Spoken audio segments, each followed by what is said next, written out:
Hello friends, स्वागत है आप सभी का मेरे YouTube channel SV coaching classes पर।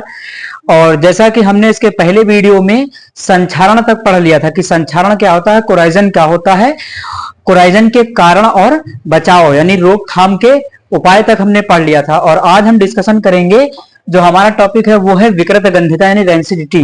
अब ये रैंसिडिटी होता क्या है, हम इसको आज समझेंगे आसानी से।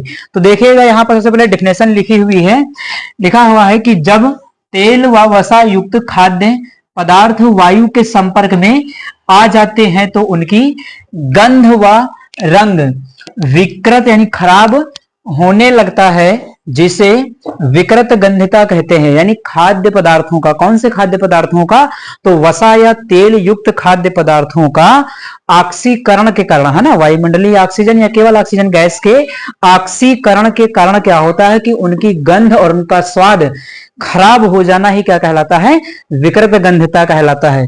यानी विकृत का मतलब क्या होता है, विकृत का मतलब खराब होना, और गंध का मतलब तो आप जानते हैं कि गंध, है ना। तो खाद्य पदार्थों का खराब होना वायवीय ऑक्सीकरण के द्वारा क्या कहलाता है, विकृत गंधिता कहलाता है। ये प्रोसेस है आपकी रैंसिडिटी, इंग्लिश में इसको कहते हैं। तो यहां पर इसकी ये डिफिनेशन लिखी हुई है। अब देखिए उसके बाद लिखा हुआ है कि इसका कारण क्या होता है, तो कारण भी नीचे लिखा हुआ है। कारण में क्या लिखा गया है कि विकृत गंधिता का मुख्य कारण वायवीय ऑक्सीकरण है। यानी विकृत गंधिता का जो मुख्य कारण होता है वो क्या होता है, वायवीय ऑक्सीकरण होता है। यानी जब खाने वाले खाद्य पदार्थ है ना, जैसे आप कोई भी ऑयली चीजें आप देखते हैं, जो तैलीय खाद्य पदार्थ होते हैं, कोई भी खाद्य पदार्थ खाने वाली कोई भी वस्तु हो, अगर उसको आप खुले में रख दीजिए तो कुछ समय के बाद वो क्या होती है, ऑटोमेटिक खराब हो जाती है। तो उसका होता क्या है कि उस खाद्य पदार्थ, वो जो खाद्य पदार्थ है आपका, वो वायुमंडलीय ऑक्सीजन गैस से क्रिया करके उसका क्या हो जाता है, ऑक्सीकरण हो जाता है, जिसकी वजह से उसका कलर भी क्या होता है, उसका कलर भी जो है खराब हो जाता है और उसमें गंध भी आने लगती है। यानी वो धीरे धीरे क्या होता है, डिस्ट्रॉय होने लगता है, नष्ट होने लगता है। तो इसका जो मुख्य कारण है वो है वायवीय ऑक्सीकरण, यानी ऑक्सीजन से क्रिया कर लेना। यानी वो खाद्य पदार्थ क्या करता है कि वायुमंडलीय ऑक्सीजन से क्रिया कर लेता है। उसके बाद देखिए क्या लिखा कि अर्थात जब तेल या वसा युक्त खाद्य पदार्थ वायवीय ऑक्सीजन के संपर्क में आ जाते हैं, यानी ये क्या है कि वायुमंडलीय ऑक्सीजन के संपर्क में आ जाते हैं तो उनका क्या होगा, ऑक्सीकरण हो जाएगा। और इसके आगे अगर आप लिखना चाहें तो इसके आगे लिखा जाएगा कि संपर्क में आ जाते हैं तो क्या होता है कि उनकी गंध और रंग क्या हो जाता है, दोनों खराब हो जाता है, जिससे वे खाने योग्य नहीं रहते हैं। तो ये हो गया हमारा रैंसिडिटी की आपकी डेफिनेशन लिखी हुई है, और ये उसका रीजन लिखा हुआ। मान लिया कि आपसे से प्रश्न इस तरीके से पूछ लिया जाए कि विकृत गंधिता क्या है, कारण सही समझाइए, है ना, मान लिया ऐसे भी प्रश्न पूछा जा सकता है। तो प्रोसेस क्या है, तो ये ऊपर लिखा हुआ है कि खाद्य पदार्थों का ऑक्सीकरण के द्वारा खराब होना विकृत गंधिता कहलाएगा।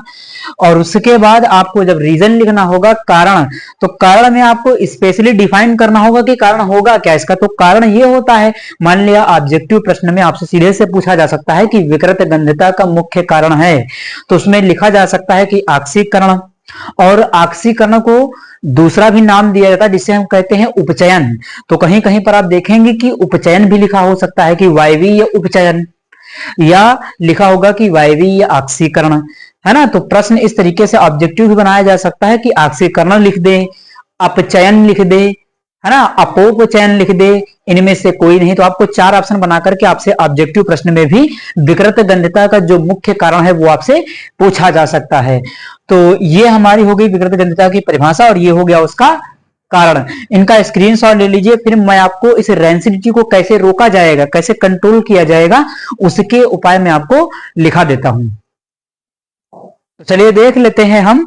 अब क्या लिखा हुआ है यहाँ पर कि विकृत गंधिता को रोकने के उपाय। देखिए रैंसिडिटी होती क्या है, और methods to prevention to control rancidity, यानी रैंसिडिटी को रोकने के क्या क्या उपाय हो सकते हैं। तो यहाँ पर कुछ उपाय लिखे हुए हैं कि विकृत गंधिता, यानी इस तरीके से अगर खाद्य पदार्थ खराब होते रहेंगे तो हमें क्या करना होगा कि उस प्रोसेस को कंट्रोल करना होगा। तो कंट्रोल करने के लिए देखिए कुछ महत्वपूर्ण बिंदु यहाँ पर लिखे हुए हैं, इनकी स्टडी कर लेते हैं, इनको जान लेते हैं। तो देखिए नंबर फर्स्ट क्या कहता है कि खाद्य पदार्थों में प्रतिऑक्सीकारक मिला देने चाहिए। यहाँ पर चाहिए लिख लीजिएगा, मिला देने चाहिए। यानी खाद्य पदार्थों में क्या होगा कि एंटीऑक्सीडेंट, एंटीऑक्सीडेंट क्या होता है कि जो क्या करता है, ऑक्सीजन के प्रभाव को निष्क्रिय कर देता है, वो होता है एंटीऑक्सीडेंट। तो एंटीऑक्सीडेंट मिलाने से ये होगा कि वो खाद्य पदार्थ ऑक्सीजन से रिएक्शन नहीं करेगा, और अगर ऑक्सीजन से रिएक्शन नहीं करेगा तो खराब नहीं होगा, क्योंकि रेंसिडिटी की जो मेन वजह है, जो उसका मेन रीजन या मेन कारण है, वो क्या है, ऑक्सीकरण। तो जब आप उसमें कोई एंटीऑक्सीडेंट मिला देंगे तो उसका क्या हो जाएगा कि ऑक्सीकरण रुक जाएगा और विकृत गंधता उसमें नहीं होगी, वो खराब नहीं होगा। तो पहला पॉइंट आपका यही कह रहा है कि उसमें एंटीऑक्सीडेंट मिला देना चाहिए। सेकंड देखिएगा क्या कहता है कि पैकेट युक्त खाद्य पदार्थों जैसे चिप्स इत्यादि के पैकेट में नाइट्रोजन गैस भर देनी चाहिए। तो यहां पर क्या होता है कि जैसे आप मैंने मार्केट से चिप्स वगैरह लाते हैं या कोई भी अन्य पैकेट्स की जो पैक्ड जो भी सामग्री आती है, खाद्य पदार्थ आता है, उसके अंदर होता भी क्या है कि नाइट्रोजन गैस आपकी फिल कर दी जाती है कि किसी भी तरीके से क्या हो कि उसमें अगर मान लिया वायु पहुंच भी जाए तो नाइट्रोजन गैस भरी रहे और आसानी से वो सुरक्षित रहे और लंबे समय तक क्या है, चलता रहे, है ना। तो इसी वजह से उसमें क्या किया जाता है कि नाइट्रोजन गैस को फिल कर दिया जाता है। तो ऐसे कोई भी खाद्य पदार्थों की यदि पैकेट होती हैं तो उसमें क्या किया जाता है कि नाइट्रोजन गैस को फिल कर दिया जाता है, जिससे कि क्या है कि वो खाद्य पदार्थ लंबे समय तक सुरक्षित रहता है उसके अंदर। तो ये नंबर आपका 2 हो गया। देखिए नंबर 3 क्या कहता है कि खाद्य पदार्थों को सूर्य के प्रकाश से दूर रखना चाहिए, यानी सनलाइट से भी खाद्य पदार्थों को बचा करके रखना चाहिए, क्योंकि सनलाइट से क्या होगा, सनलाइट से ये होगा कि हीट मिलेगी, ऊष्मा मिलेगी, तो उससे क्या होगा कि हीट या ऊष्मा के द्वारा भी उस खाद्य पदार्थ का नुकसान हो जाएगा, वो खराब होने का वहां भी खतरा रहेगा। तो हमें सूर्य के प्रकाश से उसे दूर रखना चाहिए। अगला क्या कहता है कि खाद्य पदार्थों को नमी युक्त स्थानों से दूर रखना चाहिए। तो ये जो खाद्य पदार्थ होते हैं इनको नमी युक्त स्थानों से, क्योंकि नमी पर क्या होगा, जलवाष्प होगी और वायुमंडलीय ऑक्सीजन होगी, तो वहां पर भी क्या होता है कि खाद्य पदार्थों के खराब होने की अधिक संभावना रहती है। तो ये हो गया हमारा। अगला पॉइंट देखते हैं क्या कहता है कि खाद्य पदार्थों को वायु रोधी बर्तनों में रखना चाहिए। वायु रोधी बर्तनों में यानी खाद्य पदार्थ जो होंगे हमारे, उनको क्या है कि वायु रोधी बर्तन, मतलब जहां पर वायु ना पहुंचे, जिनमें वायु ना जाए, ऐसे बर्तनों में पैक करके रखना चाहिए। जैसे कि आप देखते हैं ना कि घर में सिरका वगैरह बनाया जाता है जब, तो उसको क्या करते हैं कि बोतल में या शीशी में या किसी बड़े बर्तन में रख करके उसको पूरी तरीके से बंद करके रखा जाता है, ताकि वो क्या हो कि लंबे समय तक चले और वो खराब ना हो आसानी से। तो ये बहुत ही अच्छा एग्जांपल है कि आप जब घर में सिरका वगैरह देखते हैं, लिया जाता है या बनाया जाता है, तो उसको क्या करते हैं कि बर्तनों में पूरी तरीके से बंद करके रखते हैं, ताकि उसका क्या हो, ऑक्सीकरण ना हो और वो खराब आसानी से ना हो।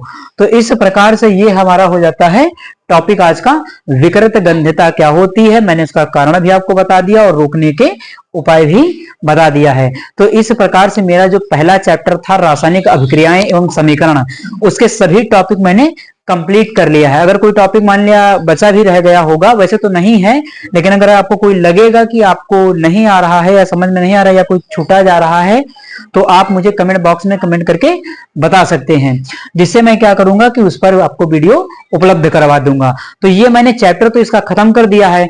अब हम अपने अगले वीडियो में इस चैप्टर की जो एनसीईआरटी एक्सरसाइज है उसके सवालों को सॉल्व करेंगे और मैं आपको उनके पूरे सॉल्यूशन सभी के करवाऊंगा, क्वेश्चंस को सॉल्व करवाऊंगा। तो उम्मीद करता हूं कि आप सभी को ये वीडियो समझ में आया हुआ होगा। वीडियो अच्छा ज्यादा से ज्यादा शेयर करते रहिए, क्योंकि आप जब शेयर करते रहते हैं तो हमें मोटिवेशन मिलता रहेगा वीडियो बनाने के लिए। और वॉचिंग दिस वीडियो।